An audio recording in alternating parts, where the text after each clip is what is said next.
Hey there. So the podcast is currently on an extended hiatus so that I can write my next book and work on some other exciting projects. But while we're away, I hope you'll enjoy this fan favorite episode from the archives.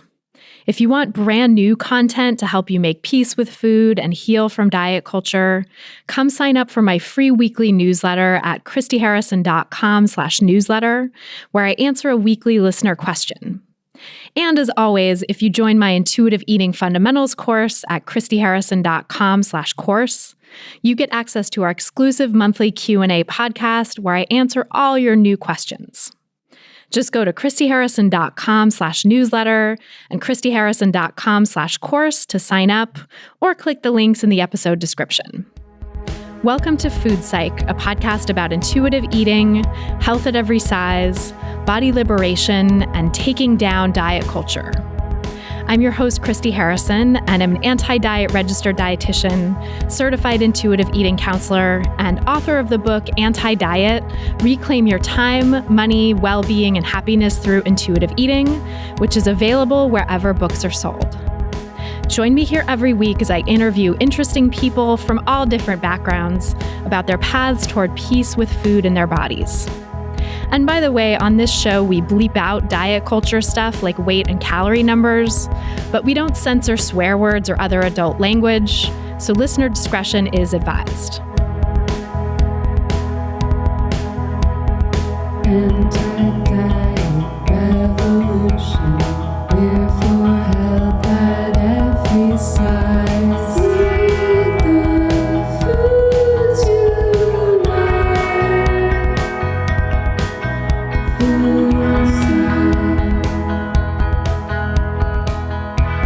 Hey there, welcome to episode 239 of Food Psych. I'm your host, Christy Harrison, and today I'm talking with fat-positive sex and relationship coach and fellow podcast host Dawn Serra for her second appearance on the pod. We discuss how the COVID-19 pandemic is affecting our relationships with food and highlighting existing social injustices, how diet culture robs us of our ability to embody pleasure, desirability politics and its links to diet culture and oppressive beauty standards, navigating romantic relationships while in recovery, and so much more. It's a really great conversation, and I cannot wait to share it with you in just a moment. But first, I'll answer this week's listener question, and just a quick content warning/trigger warning for the question itself, because it mentions frequency of exercise and a specific eating disorder behavior. So if you don't want to hear those parts, you can skip ahead about 50 seconds for my answer, where I don't use those specifics. And the question is from a listener named Sarah, who writes, "Hi, Christy, love the podcast. It has really helped me through my eating disorder recovery. Before COVID-19, I felt as though I had finally come to a place of peace with my body and intuitive eating. However, with the chaos going on in the world, I'm feeling like I'm going backwards. Listening to my body has become more difficult, and understanding what it needs is confusing. I've been trying to move my body every day in a way that makes me feel better. However, I'm wondering if I'm overdoing it. I also am having a hard time knowing when I'm full/hungry. Sometimes I stop eating because I don't want to become overly full, as I have a background of bulimia and I don't want to feel triggered to purge. I can't tell if I'm trying to mask my disordered eating behaviors. Example, am I just telling myself I am moving my body because it feels good, but what really feels good is feeling thin? Any advice would help. Feeling very confused. Thanks." So thanks, Sarah, for that great question. And before I answer, just my standard disclaimer that these answers and this podcast in general are for informational and educational purposes only and aren't a substitute for individual medical or mental health advice. So this is really a great question, and I will say it is so common for people with a history of disordered eating to slip back into some disordered behaviors in times of stress. And COVID-19 really is an unprecedentedly stressful situation for so many of us. And many of my clients and my audience members are seeing an uptick in disordered behaviors right now because they're trying to cope with the stress, and old coping skills are often the ones we fall back on in times of stress. So just know that you're not alone, and I'm sending you so much compassion for the fact that you're going through this right now. Now, I think you're really on to something with the questions that you're asking about whether you could be slipping back into disordered behaviors disguised as intuitive movement. And the truth is that you know yourself better than anyone else, and I can't really tell from your question exactly what you're doing on a day-to-day basis. But just the fact that you're reaching out to me for help seems to indicate that you know deep down that something is off in your relationship with food and movement right now. And in fact, it might be helpful to know that exercise really is a form of compensatory behavior recognized in the current official criteria for bulimia. And bulimia really means using any quote-unquote inappropriate compensatory behavior in an attempt to lose weight or prevent weight gain. And that includes not just the main behavior that we think of when we think of bulimia, but also other attempts at compensation, including restrictive eating, medication abuse, and excessive exercise. And the frequency of physical activity that you reported in your question, coupled with the fact that you're wondering if you're overdoing it and that you think you might be doing it in order to feel thin, leads me to believe that you likely are having a flare-up of disordered eating in a new form. That is, even if you aren't using the most overt bulimic behavior, your bulimia may be rearing its head in the form of compensatory exercise right now. It also sounds like there's some restricting going on when you say that you sometimes stop eating because you don't want to become overly full and feel triggered to compensate. So that's restrictive, and it also tells me that your bulimia isn't totally put to bed, that you're at risk of being triggered back into using that more overt compensatory behavior. And so that really tells me that you're in early recovery, that your recovery is in an early stage, and that you really need some additional support right now in this stressful time, because for anyone in early recovery, this moment of COVID-19 is really likely to knock you off course. I mean, it's likely to knock anyone off course, but especially when someone's going through recovery from disordered eating or, diagnosed eating disorder, now is a time of great vulnerability. And so I would really recommend reaching out to your eating disorder treatment team if you have one, if you've, worked with them in the past, or finding one if you don't. And I have a list of providers I recommend who've been on the podcast at christyharrison.com/providers. That's christyharrison.com/providers. And we'll also link to that in the show notes for this episode. But really working with a therapist and a dietitian who are trained in disordered eating can help you let go of the restriction and compensatory exercise and eventually get back in touch with your intuitive eating skills, although it's possible that you will need to do some more structured eating and nutritional rehabilitation at first, just to make sure that you're eating enough, to make sure that you're not restricting. So I really hope you can connect with a treatment team to give you some support in your recovery.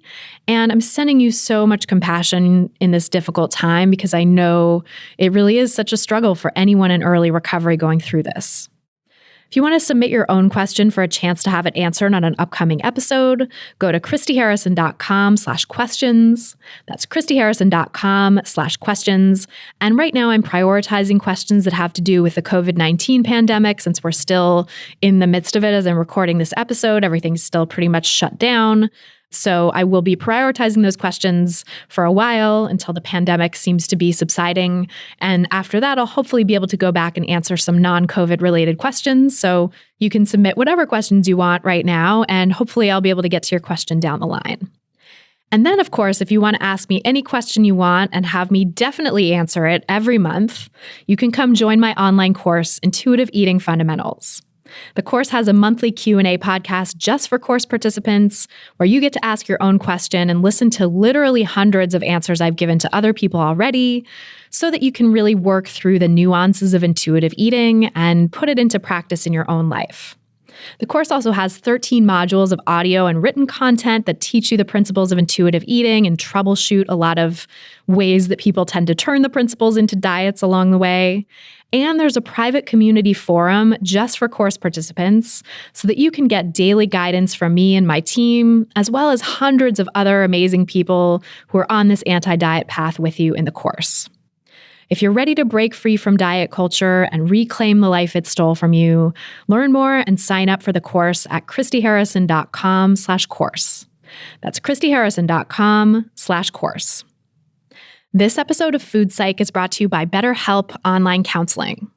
You know I'm a huge fan of therapy, and I honestly wouldn't be here doing this work and feeling so at peace with food if it weren't for the great therapists who've helped me along the way. That's why I love BetterHelp, because they make therapy accessible and affordable for people all over the world. BetterHelp offers licensed professional counselors who specialize in depression, anxiety, relationships, disordered eating, and lots more.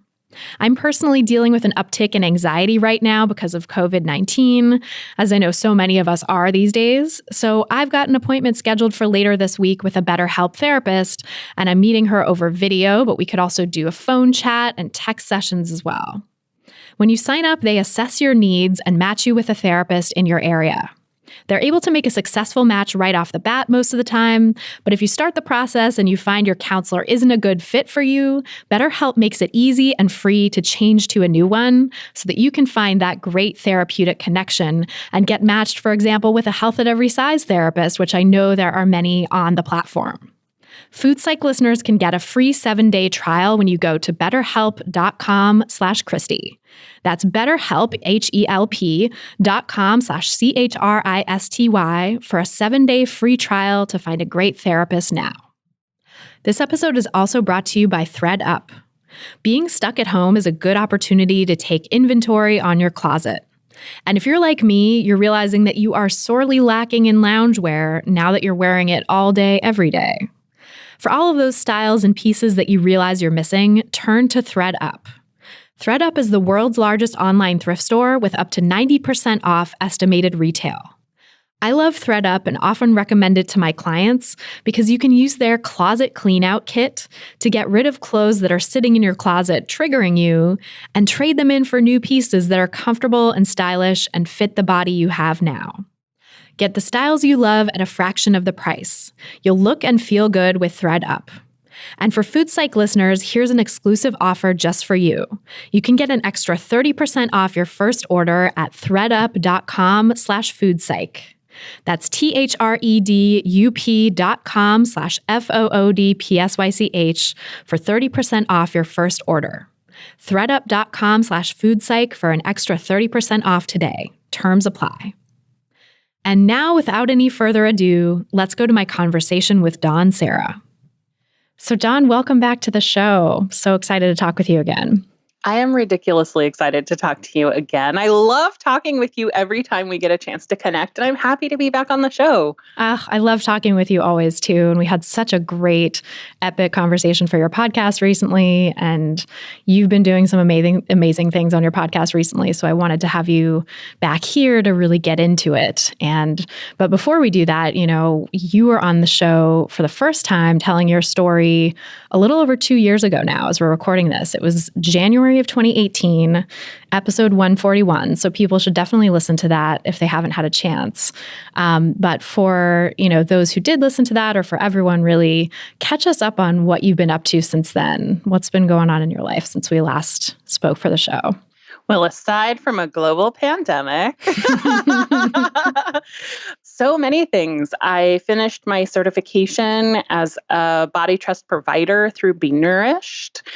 I have been really diving deep into desirability politics and bodies and healing work, and being inside of a lot of questions about collective care, moving at the speed of trust, and ways to find pleasure even when things are really complicated.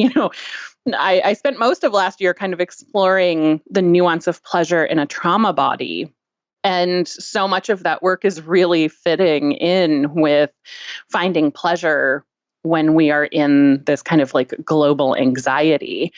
And so doing a lot around that. And of course, my Explore More Summit is happening again this year. So I've been working super hard on that and feeling so proud that conversations I recorded, 6-9 months ago are actually exactly the conversations we need to hear at this particular moment in history. So I'm feeling really grateful for that, and just deepening and expanding into my own healing work and what it's like to be in a fat body in physical isolation amid a growing pandemic, and, just the feels around all of that. So a lot of really exciting things, and also a lot of really challenging things. Yeah, absolutely. It's such a challenging time for all of us, but it's so interesting how this work, any sort of body-based, body trust work and work around reclaiming our bodies and our pleasure and of the ability to take up space, like how that all feels so relevant right now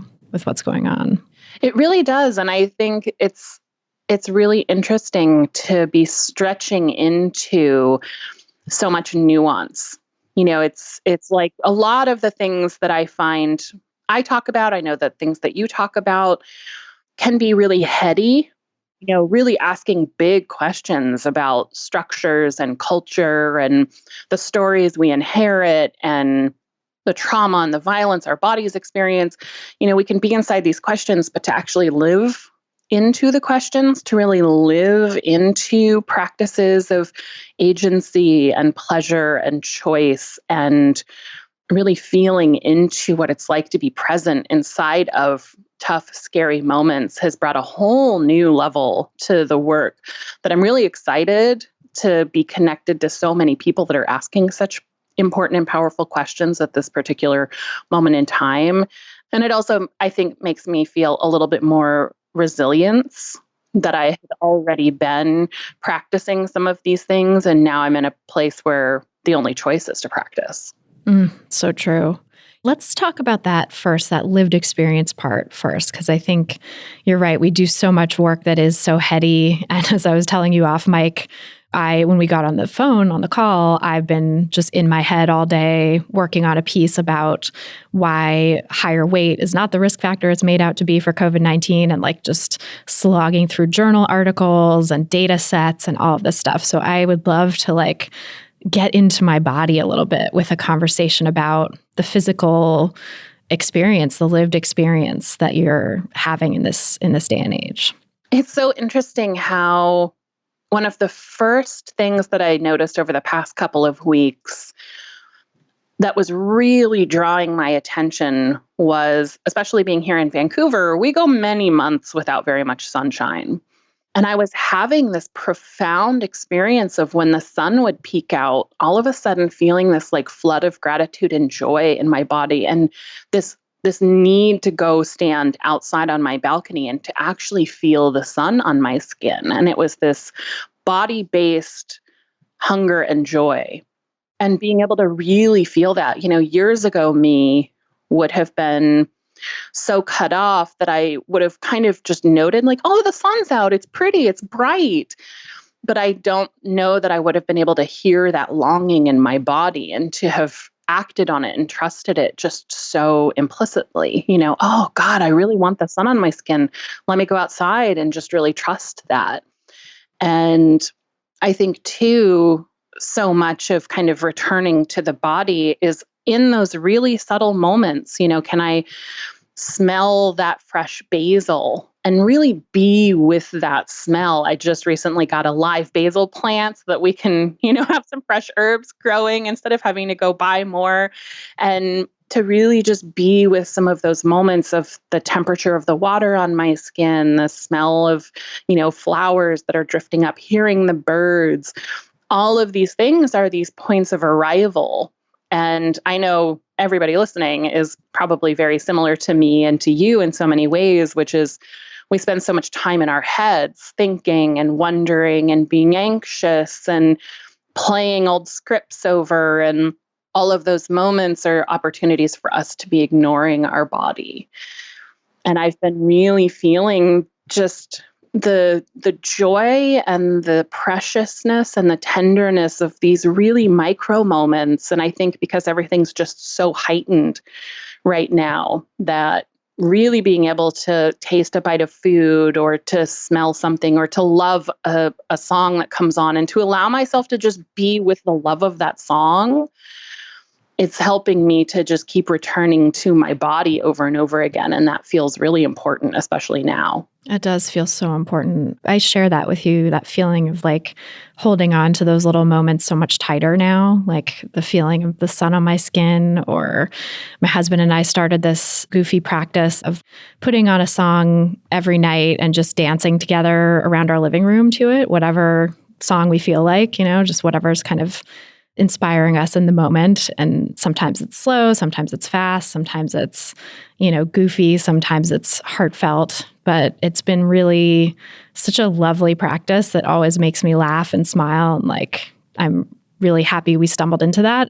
I don't tend to think, how can I cultivate pleasure? How can I cultivate joy in this moment unless I'm prompted? Yeah. And I think that's the case for so many of us. And that to me just speaks to just how tough it is for us as fleshy, human, fragile bodies to be existing inside of systems like capitalism and diet culture, that require us to constantly be leaving ourselves, to be numbing out, to be rushing through, to be focused on perfection or nothing, and to be with our bodies and to start really asking, what contributes to my sense of aliveness? And I think that that's so important, especially right now when so many of us are so afraid of sickness and death, to really find moments of what contributes to a sense of aliveness, to joy, to hope, to satisfaction. And they're probably not going to be great, big, grand gestures or expensive vacations or elaborate meals at fancy restaurants or buying things. It's probably, for many of us right now, going to be in those small moments of arriving, connection, feeling, sensing, and allowing those to unfold and noticing that we're still alive and we're still here and the world is still alive and life is going on. And I want more of those prompts for us so that we can be inside of the goodness too. Oh, absolutely. And that's so true that capitalism and diet culture rob us of that, in the sense of pushing us for productivity, pushing us towards some imagined bodily perfection that is dictated by white supremacy and patriarchy and all of that horrible stuff. And I think this is actually, in my experience, I don't think I've ever had a moment like this where I've been forced to work less and capitalism less. I mean, this week is a little different because I got an assignment for a story that I'm really excited about and sort of diving into. But I think in general, my work has slowed down quite a bit, and I've had a lot more time on my hands to just, try to plan and relax and catch up. And it's been really nice. It's been really nice not to have that mandate to always be doing and producing. Yeah. And I'm finding so much permission is happening in a lot of the spaces that I'm in around allowing ourselves to be tired, allowing ourselves to be overwhelmed, allowing ourselves to feel really big, uncomfortable feelings and to acknowledge it is scary and it is hard and it might be a little bit harder to do some of the basics. And for those of us who are still having to go out into the world because we're critical to, all of our systems supporting life, I think also allowing ourselves just those moments of not having to hold it all ourselves, to find moments where we can really feel, ask for help, and also still finding those little moments of joy and hope, even when things are really exhausting and scary. It's so important because we need all of us to be doing the work and showing up. And so it's just so layered, and there's so much horror. And I also think there's so many invitations. And when we can start, moving towards our yes, I think that's when we start connecting more deeply and healing and feeling a sense of agency. And that's really important right now, to really start asking ourselves, what kinds of different choices do we wish existed? Because this is a great opportunity for us to be able to actually start changing things. I really hope so. And I do feel like there's that energy in people, just starting to ask questions about why we don't have a universal basic income already, or why student loan debt exists, or, things that are these sort of structural barriers to so many people having a comfortable existence that we could just do away with. And that has been the case in this time of pandemic situation where the government just pushed pause on all that stuff. It's like, why not let that be the case all the time? Yeah. And it also really just makes me think, like, if more of us had the support that we needed to be able to live in our bodies, to feel just at a very basic level respected, and like our lives mattered, especially those of us who are more marginalized and experience greater oppression, what might be possible. I've been seeing so much creativity, not only in like the foods that we're eating, but so many more people making art and music and writing really interesting pieces about where we might go and short stories. And it just makes me think about like what could be possible if we all had more capacity for more creativity, for slowing down, for allowing ourselves to be these amazing human beings that we are, instead of checking all the boxes, doing all the rushing, really kind of looking for that external validation and perfectionism and, kind of the status quo. And so I'm so excited to see so many people creating in new ways and stretching into new dreams and possibilities.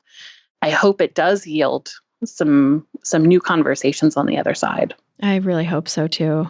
I'm so curious to talk more about that creativity when it comes to food, because you said that you are sort of experimenting in the kitchen and having to stretch and be more creative with food during this time, as so many of us are, because we're trying to avoid going to the grocery store, or if we do go to the grocery store, sometimes it's out of the things we really want, or we're having to navigate making choices that maybe weren't diet culture approved, and we're being a little more pushed into them than we otherwise might be, even people who are in recovery and trying to take those steps, it's sometimes getting sort of fast-tracked.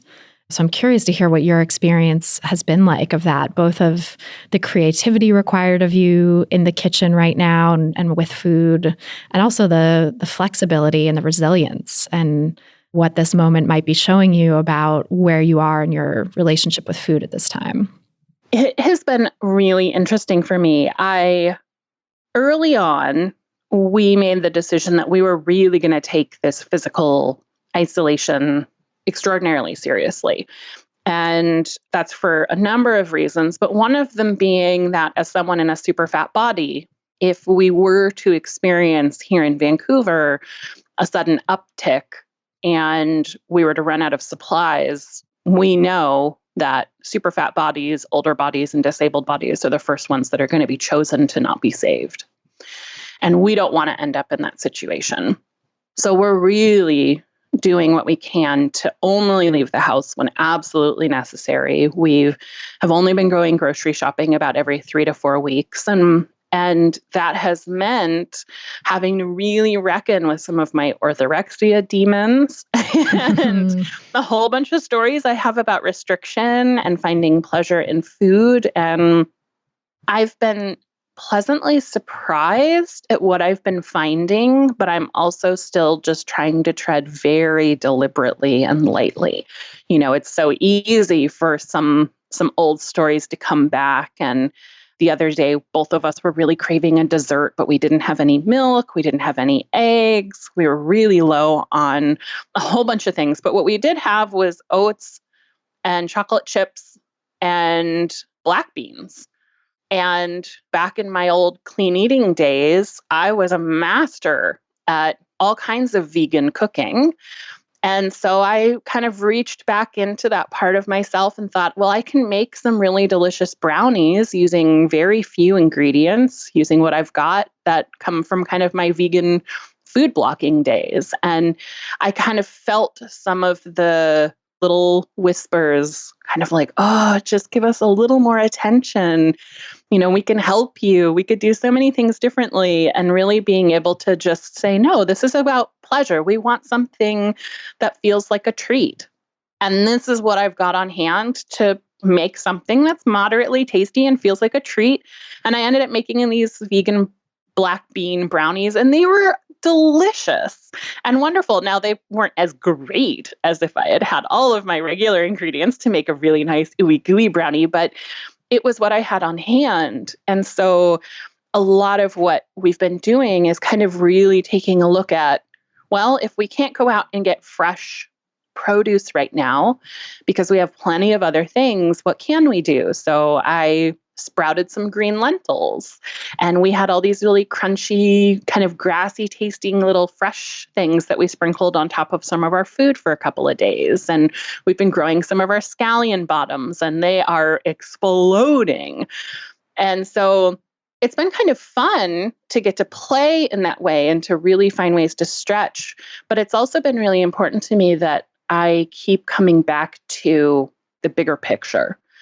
This isn't about me feeling like I'm out of choices. It might be different choices than I would choose for myself. And these might not be foods that I would normally go to or feel happy about. Some of the things we've eaten, I've been frankly kind of been like, I guess we're having beans again.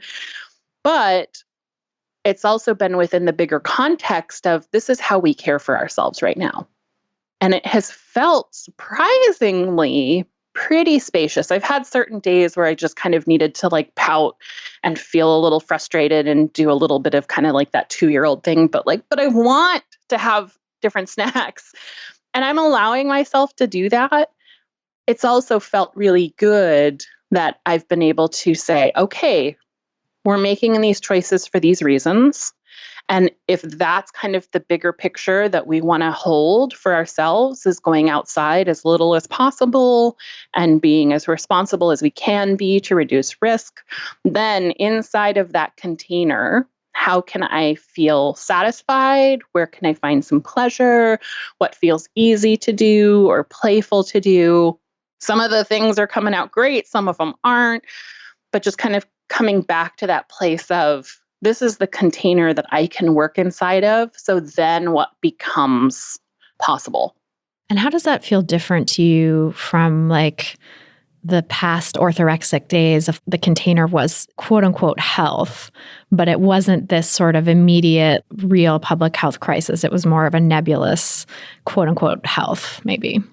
It's so interesting how outside of the pandemic situation, I still have some pretty loud orthorexia voices. This one cheesy bite's going to be the one that kills you. And if not this one, the next one. And how that brings a lot of fear into many of my eating experiences. They've been surprisingly quiet during this, which I feel like is both a sign of practice, growth, resilience, but also just there's other things for brain to be worried about right now. And this is lower on the list. But back in orthorexia days, there was so much fear about eating anything that was processed, especially if it was outside of just these handful of companies that I had super vetted. And even their stuff, I would still make alterations to. And this needing to go to the grocery store every 2 days so that I had the freshest possible stuff that was organic. And I just felt so bound by these rules that I was trying to live by all the time. Rules that certainly weren't mine. They were rules that I had gotten from other places. And it really did feel like I didn't have that many choices. And pleasure was low on the list. My only relationship with pleasure at the time was the pleasure I was performing for everyone else. And being validated in that, that's where the pleasure would come from. It wasn't necessarily from the food itself. I mean, God help me. I tried so hard to love cauliflower raw rice. It has just never happened. But there was this constriction all the time and this fear all of the time. And to be eating out of the back of my cupboard would have been my worst possible nightmare. Store-bought pastas and frozen prepared meals and beans for days on end with cheese. I mean, it would have just absolutely sent me into terror and illness and so many other things. And to see now that I can open my cabinet and acknowledge, and I think that's the big piece, right? Is like I can open my cabinets and acknowledge this isn't ideal. This isn't maybe what I really want. This isn't maybe what I'm craving. This might not be how I want things to be, but this is how things are. So I can let myself want those things and then still make choices based on what's true. And past me would have just been in constant meltdown mode and trying to find all the things that I could control. And I would have made 1,000 exceptions in my head for why it was okay for me to leave my house and go grocery shopping multiple times a week. Right. And like that exceptional thinking of, but my health requires that I'm at the store 5 times a week buying all these super special superfoods and, goji berries and all the things. And it's a far cry from where I am now.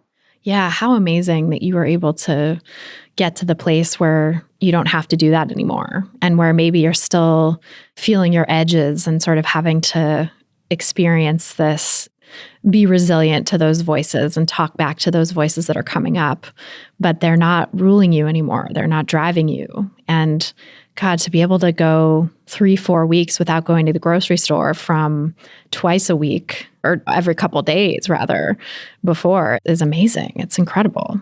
Yeah, and the me that was going to the grocery store constantly and spending all that money on truly beautiful ingredients, but there was no pleasure happening inside of that at all. It was definitely like this is what I have to do in order to stay alive and to be healthy and not to be the thing everyone told me that I was by looking at my outsides. And to really feel like a sense of playfulness and creativity now, that feels like so much life regained.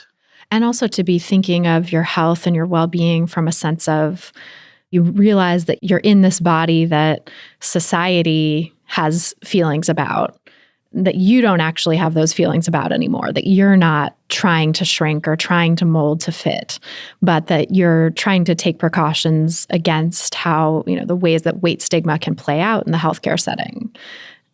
But not buying into the belief system that underlies that stigma in the first place. Yeah, it truly does feel extraordinary that while I still have certain feelings about my body on certain days, that the vast majority of the fear, rage, anxiety, anger is externally focused these days.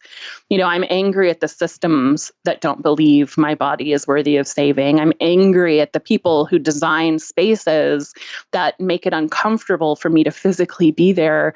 I'm angry at the messages and scared at what people do with those messages. But it's not about this body, and it's not about my body needing to be different or me being wrong. It's really being able to see the forces at play that are trying to make me feel inadequate, but me really feeling kind of rooted and strong in the center of that storm and knowing this isn't about me.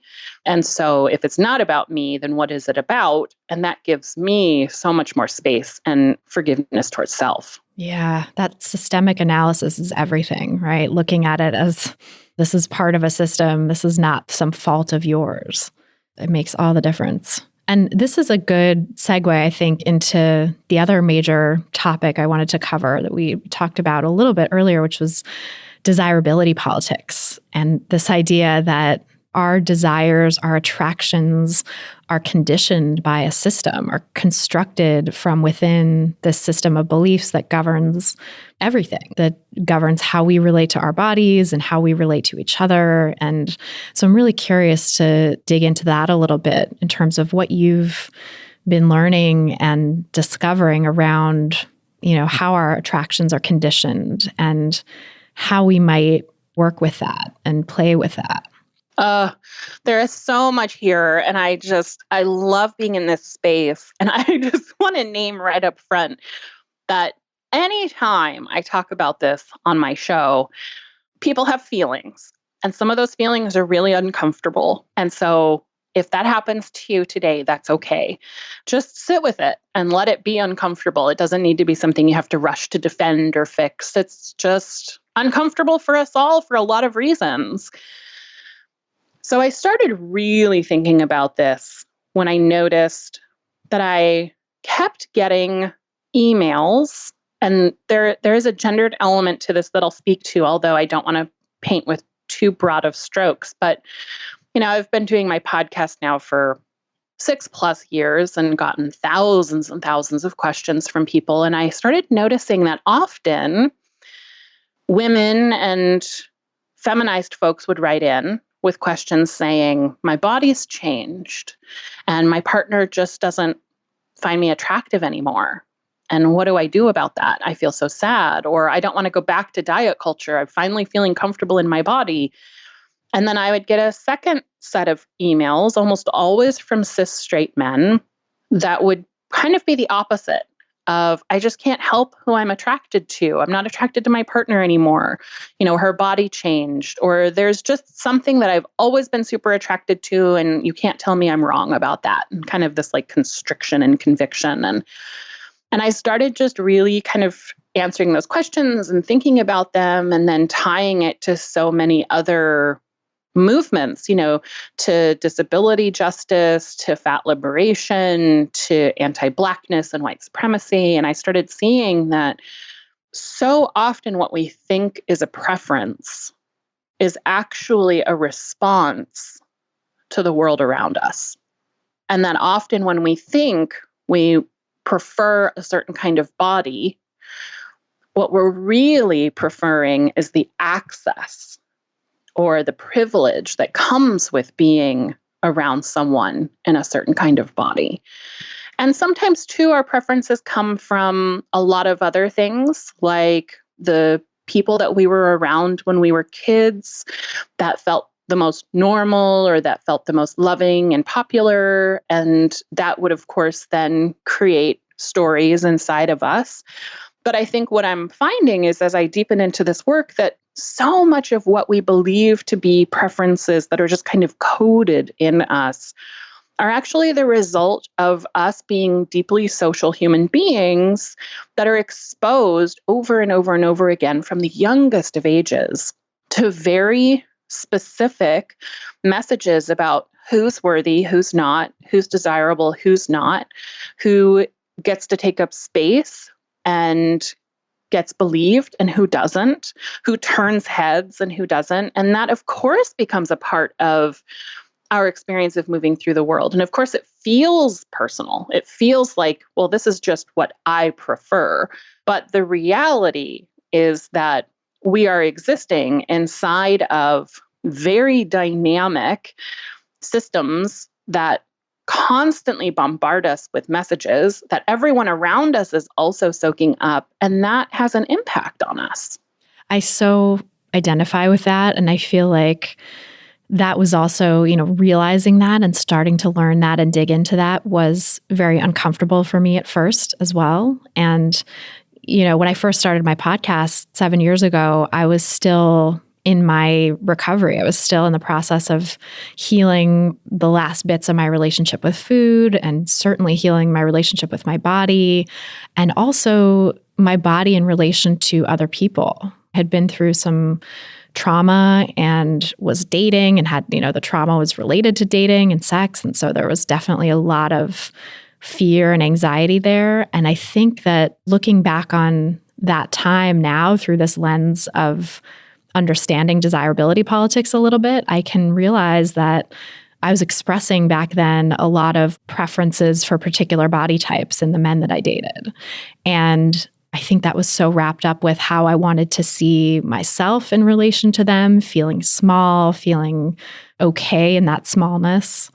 And also with, so much of what society has told us about what desirability is and what makes a catch for whatever gender identity we're talking about. Yeah. And so much of this is because almost everything we do comes back to the need to belong.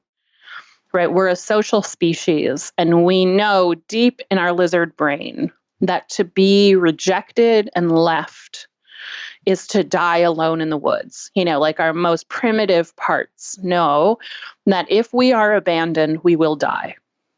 And we still have some of that coding deep in our lizard brain that comes up when we're really confronted with potentially being left behind or rejected by the people that we care for most. That's why so many of us adapt to situations when we're growing up, where if the choice is our parents are going to reject us and leave us, or we pretend like we're okay with this thing, or we shrink ourselves, we're going to pretend and shrink because we need that belonging. And so much of our desirability politics tie deeply into this need to belong. And one of the things that I recently wrote about was, we know what happens when we date or partner with someone who is considered conventionally attractive versus when we date someone that is considered, I will just use the language, like below us, kind of in a social ladder situation.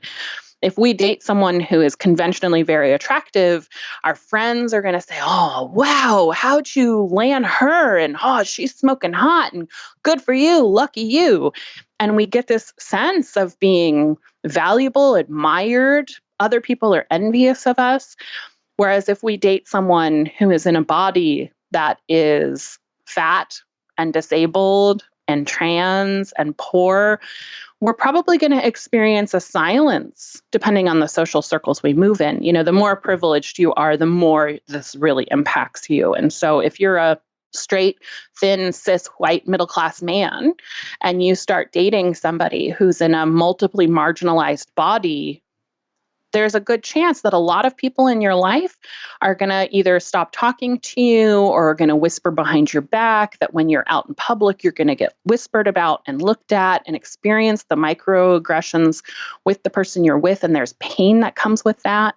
And so there's a part of us that is trying to maintain the belonging. And so we're making choices in partners and whom we find desirable based on some really subtle programming around what helps to maintain and maybe even deepen a sense of belonging. I think that's such a powerful answer to the evolutionary biology argument that I think so many of those folk that, that second set of emails that you're getting, those folks are sort of believing in a lot of cases. This idea of, it's just evolution who I'm attracted to. It's just evolution that we prefer XYZ traits that are considered beautiful at this point in time. It's just evolution. We're programmed to desire these things. And I feel like it really is so important to look at that with a critical lens and recognize that there is maybe some deep stuff that's going on. Maybe there even is some evolutionary biology going on with desirability, but it's not what you think. It's not the kind of evolutionary biology that you think. It's this idea of belonging and of meeting the expectations of the group that maybe is getting triggered, much more so than any sort of innate wiring, because that doesn't really exist, as we can see from the wildly different beauty standards and cultures around the world. Exactly. And I think that's a really important point too. When I was writing about this recently, it was really two cis heterosexual, able-bodied, kind of conventional dominant paradigm folks. Because if you are someone who is queer or fat or disabled or a person of color and you move in countercultural spaces, it becomes really clear really quickly that the types of bodies that get viewed as worthy and desirable, or where there's just kind of a neutrality around bodies, is very different. In queer circles, especially queer, poor, disabled circles, there is such a wide variety of bodies and abilities and neurodivergence, and there isn't the same barriers because there's a whole different level of privilege and access happening. And because you're around all kinds of people in different bodies in a way that a lot of kind of more dominant paradigm people are buffered from. When you grow up in a largely white community in a middle class area where the only exposure you really have to immigrants and to disabled folks is through the TV shows and the movies you watch, that's going to have an impact on the types of bodies you see as worthy versus when you are existing in social circles that have all kinds of different bodies and languages and beliefs and abilities. You're going to really be opening up to see that there are some really incredible fat folks in the world and some super incredible disabled folks and people who have so much creativity, but because they communicate in a way that's non-dominant, a lot of people pass them by or don't give them the time of day. And so I think like so much of what this comes down to is making the choice to start exposing ourselves to all different kinds of people and the softening that has on us. You know, the ways that we start realizing there's so many different ways to exist and so many different people that are bringing so many amazing things to the world that I didn't even know about. And that starts to shift some of those stories around belonging. How would you advise people to start doing that work, to start exposing themselves to different bodies and different people in order to try to widen their paradigm? There's a couple of things. The first is I have experienced this personally, and it was terrible. And I have seen this happen too. What you don't do is, okay, well, I'm going to force myself to hook up with some people in these other kinds of bodies because that's going to make me seem more woke. And I'm just going to kind of grin and bear it and try and get through it so that I can say, see, I've had fat partners. That's not what we want to do. That's very tokenistic and performative.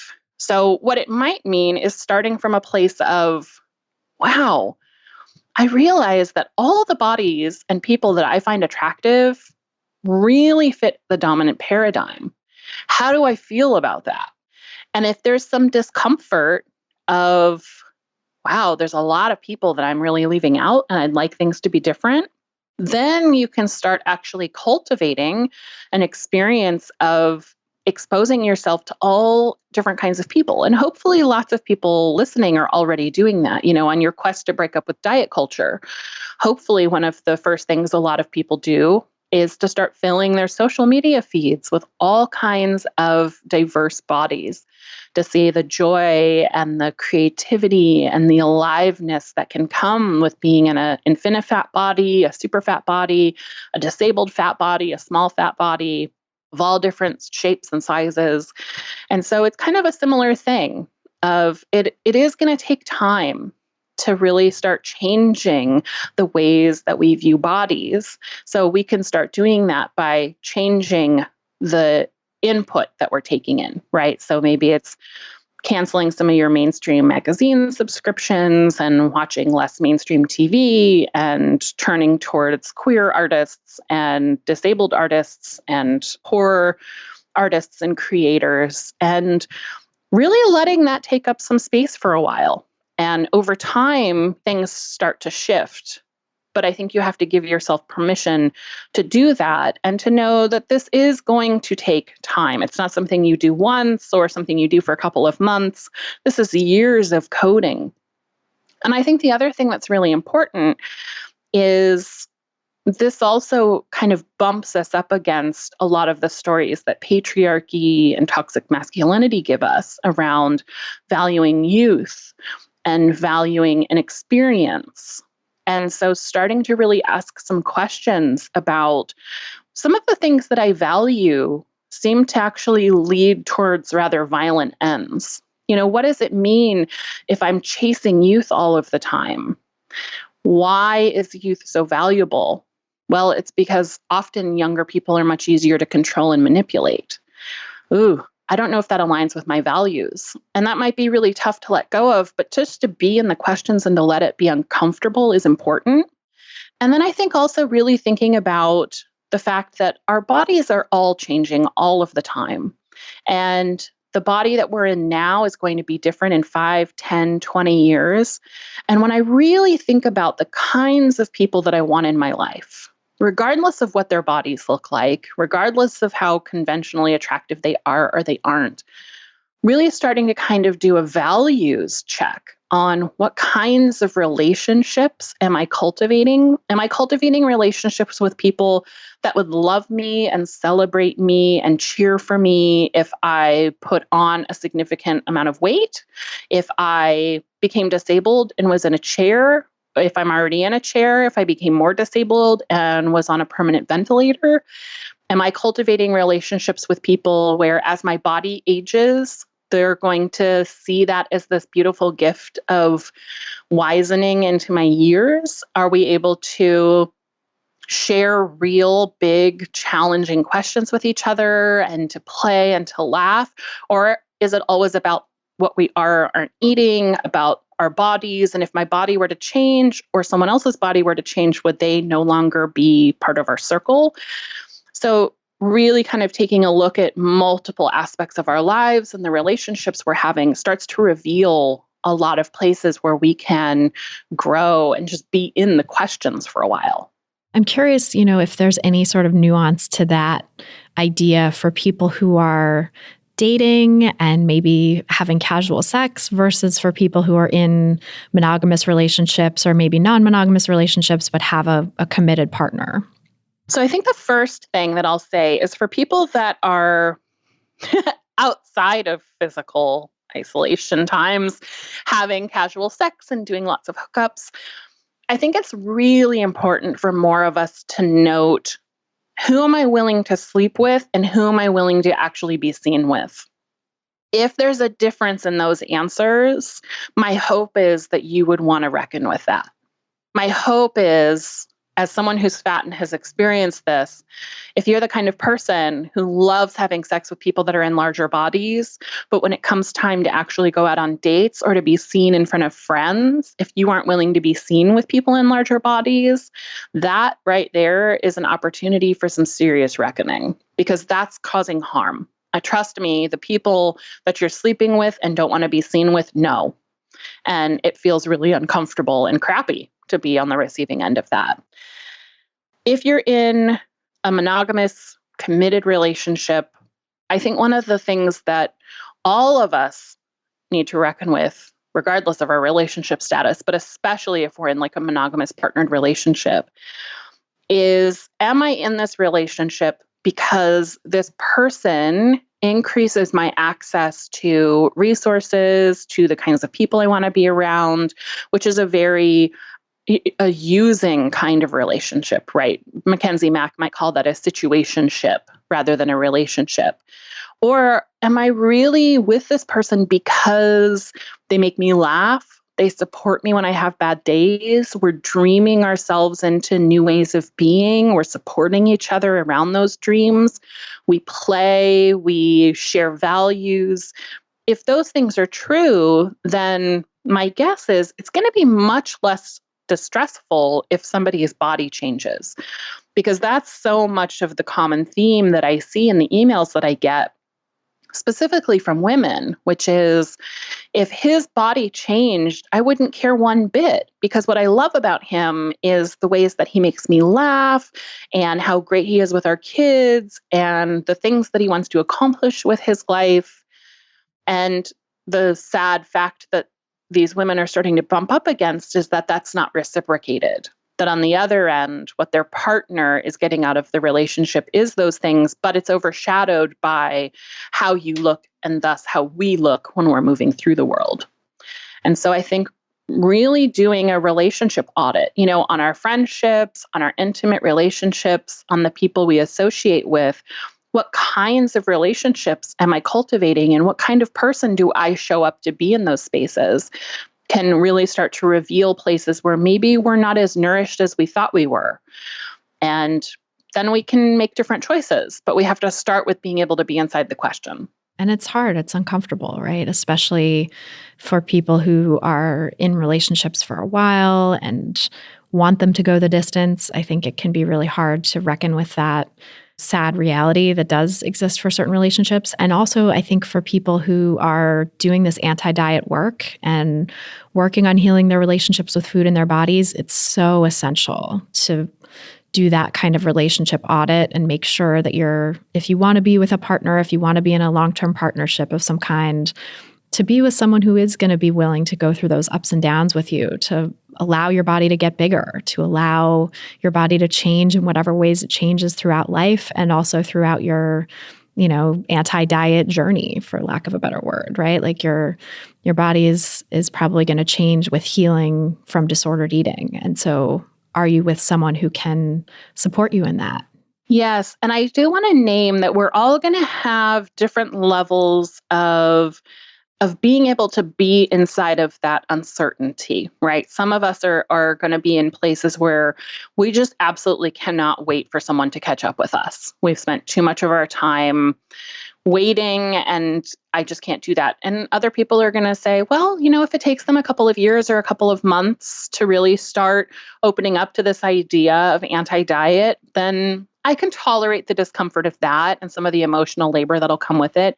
We all have to kind of decide where we are with that. When I first started seeing my husband, I think, well, one, I know I was the first person in a larger body that he'd ever been in a relationship with. And he is someone who's super fit and has been his entire life. He doesn't know what it's like to be in a bigger body or to move through the world with someone in a bigger body. And early in our relationship, there was some food monitoring happening, some encouragement to come work out with him because maybe that would change my body and increase, the ability that it had so that we could do more of the things he wanted to do. And I really had to start kind of saying, hey, this is making me feel really uncomfortable. It's making me feel like it's not okay if my body stays the same or even gets bigger.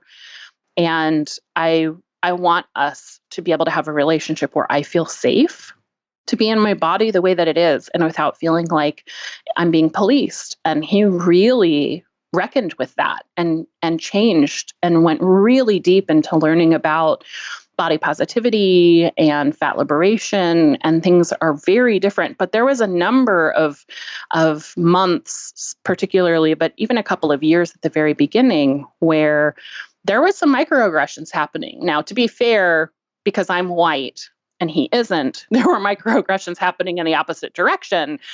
So there was definitely some discomfort, where I would say something and then realize like, oh shit, I just white ladied everywhere.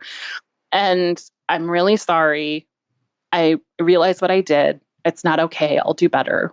And vice versa, for him to say, I realized that I was subtly monitoring your snacking, and that's not okay. I want you to have as much of something as you want that feels good, because I want you to listen to your body and not what I think about it. And we had to have some hurts and we had to do some repair around that. But then we got to a place where we had done that so much that now we're much more skilled and we're much more resilient. And we can repair very quickly around those things. But not everybody's going to have that same level of tolerance and wanting to do that work. So I think that's something else too that we all just have to kind of ask ourselves is, does this person want to come on the journey with me? And if they do, how much work am I willing to do? And how much work do they need to do on their own? And then to navigate that. It's going to be uncomfortable and it is going to hurt sometimes. That doesn't mean something's wrong, but that's part of what growing and learning means.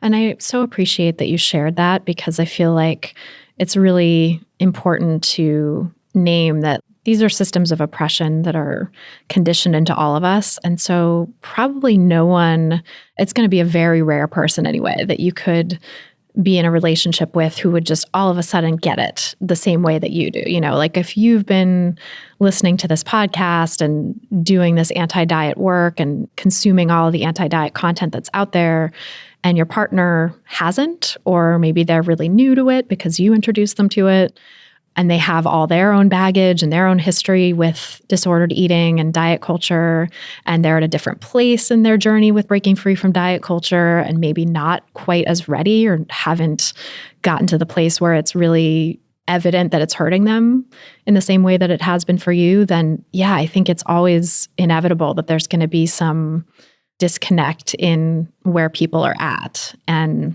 I think it's so helpful that you name that, just to say like, it's okay if you want a partner who gets it already and you can look for that. And it's okay if you are willing to bring someone along and like give them a chance and talk through and have those messy conversations.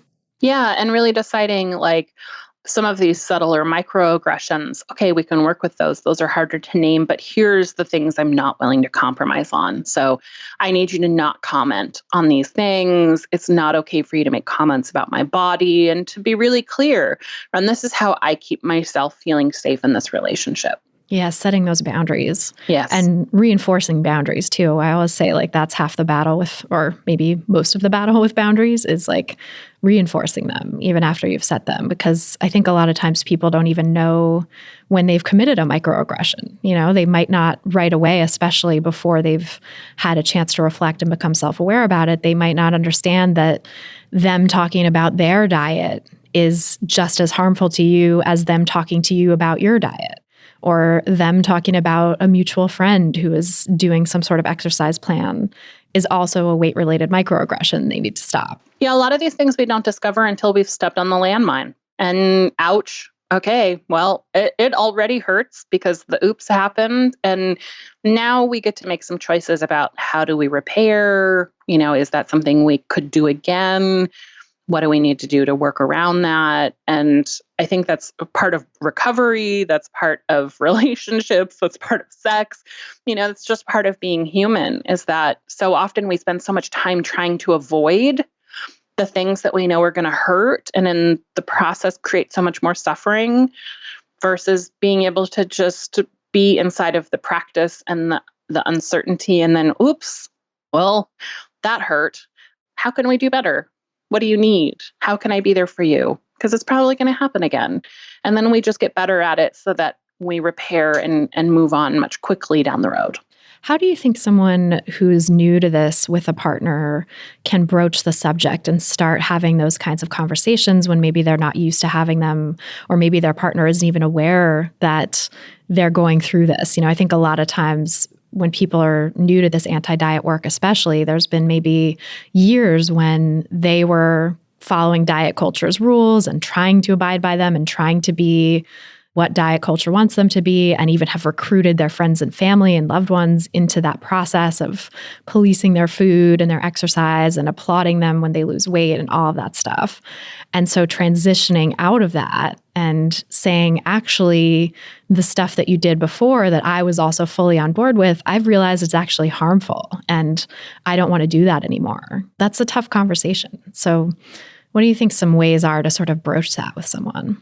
You know, one of the things that I think can be really helpful, and this is true whether you're talking about sex and a kink that you've never disclosed, or about being on this anti-diet journey and in recovery, is focusing on some of the generative things. You know, how would you love for your relationship with your body to be if no one ever commented about it? You know, if you ask someone that question, they probably have an answer. And being able to get really curious about someone else's experience.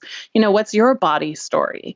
What would it be like to feel freedom in your body all of the time? To feel like nobody was policing how your body looked or your food looked? Or what if you were raised in a household where no one had ever talked about weight or diets? To be able to kind of go into that creative, dreaming type of a conversation with someone is going to be so much more generative, because you get to discover things together than focusing on all the things that are going wrong and what you're scared of. And there's kind of this constriction energy versus this like open, curious energy. And so I think so often we tell ourselves a story of how we know someone's going to react. And we might be right. But often the people in our lives do have the capacity to surprise us because they're having an experience that we know nothing about too. And so whenever we're trying to initiate new conversations or move things in new directions, I think it can be really helpful to start with curiosity about the other person's experience, and then trying to find places where there's some commonality or some intersections. You know, if you were to ask someone, what would it be like if dieting totally didn't exist in the world? And for them to say, oh man, I would have spent so much less time in college doing XYZ, right? I've been thinking about that a lot too. And now you've got an in for being able to share some of the things. And it might take a couple of tries. You know, there are some people who are going to be suspicious of you trying to bring up some of these conversations. But really being vulnerable first and sharing some of the things you've been thinking about can also be another way to just create permission for someone to share. So I would say kind of starting from that place of curiosity is really good. And then also just letting people know that there's something really important happening in my life. And I really would love for us to be able to go into this space together. And is that something you would like to do with me? Would you like to know about what's going on in my life? Would you like to know what's really important to me, even if it feels really different? And see if they want to opt into that experience with you. Because if they say no, that's really important information to know before you do all kinds of labor and trying to subtly push articles and teaching and that kind of stuff. Yeah, that's so true. It's a good thing to know whether or not someone's even open to begin with, because I can't tell you how many people have written in with questions of like, how do I get my partner? And, often it is a cis straight female asking about her cis straight male partner, saying like, how do I get him to get on board with this? He won't read any of the articles I'm sending him. He won't listen to your podcast. He won't read the book. Like, what do I do? And it's like, I think that, that sort of having a conversation without an agenda can be so helpful, where it's just like curiosity and trying to get to know each other and suss out where the person is coming from. But also, some of those people might not be open and willing to go on this path with you. And they might have so much of their own stuff with diet culture that it just feels like too much to even entertain the notion that there's something else out there. Yeah. And one other quick thing I want to name, because this happens often on my podcast with folks around stuff around sex, is sometimes when we're feeling kind of agitated about something, like there's this thing that I need to be different, but we don't really talk about sex very often in the relationship, or we've never really talked about diet culture in the relationship. Often people will just jump into the deep end. And that can be frightening. If someone you're in relationship with just all of a sudden puts you on the spot with kind of this like intense, anxious energy, and it's like, there's something I've got to tell you, and it's kind of really a big deal, and I really need you to be okay with it. Who wouldn't become defensive, in the face of that kind of intense spotlight? And so it can also be helpful to just really look at the culture of your relationship. Are you cultivating a culture in your relationship where you share openly about the small things and the big things? Are you talking over dinner about things that you saw online that you thought were interesting? Or are you asking each other questions about, is your 5-year plan still that 5-year plan? Or, hey, how was that coworker you mentioned last week that was kind of like driving you up the wall? If you've got a culture of sharing, it becomes easier to then share some of that more tender stuff. But if you don't yet have that culture of curiosity and sharing, starting 10 steps behind, right? So instead of starting with the diet culture talk, let's actually start seeing, do we have the capacity in this relationship to be open with each other around benign things? And if we do that and we practice, then we're really laying the foundation for being able to have some of these bigger, more challenging and charged conversations.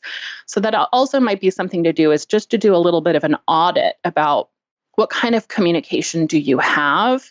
And does there need to be a little bit of practice first before you get to some of the stuff that might be really scary?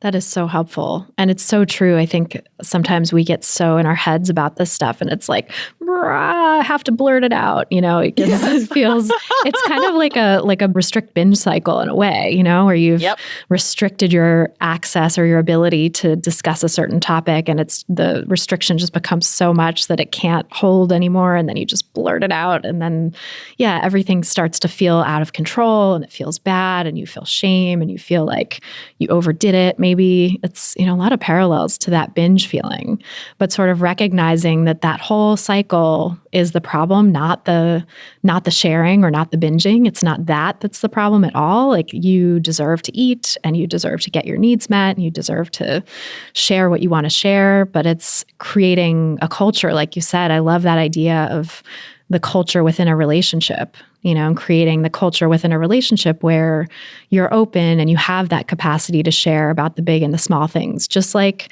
creating a relationship with food, a culture in your relationship with food where you're able to have permission to eat everything and anything whenever you want, and nothing is off limits. And, the conditions for restricting and binging just aren't there. Right. Do we have a culture that allows for flexibility and play? And is there enough safety that we can show up fully, with food, with sex, with pleasure, with body? Those things are a really important foundation to lay, and we might need to start there. Thank you so much for all that you shared. I love this conversation. I feel like we could talk for more hours more about all of this. For so long. We'll definitely have to do a third appearance on the pod very soon. Oh my God, I would love that. Yes, please. Thank you so much. And can you tell people, if they don't know, where to find you online and listen to your podcast and all of that good stuff? Yes. So I am at dawnserra.com. Serra is Serra. I have my annual free online conference happening April 20th to the 29th. That's at exploremoresummit.com. And if you don't hear this until afterwards, still go check it out, because you can always get the talks afterwards as well, or sign up for next year's.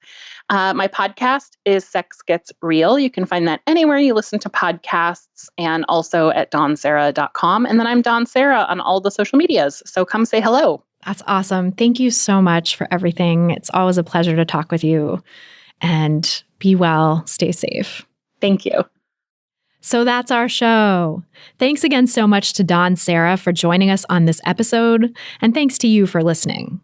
If you've gotten something out of this podcast, please help us reach more people who need to hear the anti-diet message by leaving us a nice rating and review in your podcast provider of choice. You can also share this episode and subscribe to the pod on Apple Podcasts or your favorite podcast platform. And you can see all the places to subscribe at christyharrison.com/subscribe. That's christyharrison.com/subscribe. If you're looking for some practical tips to help you get started on the anti-diet path, grab my free audio guide, 7 Simple Strategies for Finding Peace and Freedom with Food. Just go to christyharrison.com/strategies to get it. That's christyharrison.com/strategies. To get full show notes from this episode, including all the resources we discussed, plus a full transcript, just go to christyharrison.com/239.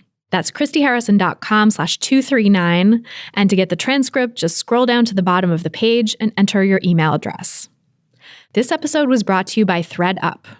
ThredUp is the largest online thrift store with up to 90% off your favorite brands. Get an exclusive offer of an extra 30% off your first order when you go to thredup.com/foodpsych. That's thredup.com/foodpsych for 30% off your first order today. Terms apply. A big thanks, as always, to our editor and sound engineer, Mike Lalonde, our community and content associate, Vinci Chue, and our administrative assistant, Julianne Watasik, for helping me out with all the moving parts that go into producing this show every week. Our album art was photographed by Abby Moore Photography and designed by Melissa Alam. Our theme song was written and performed by Carolyn Pennypacker Riggs.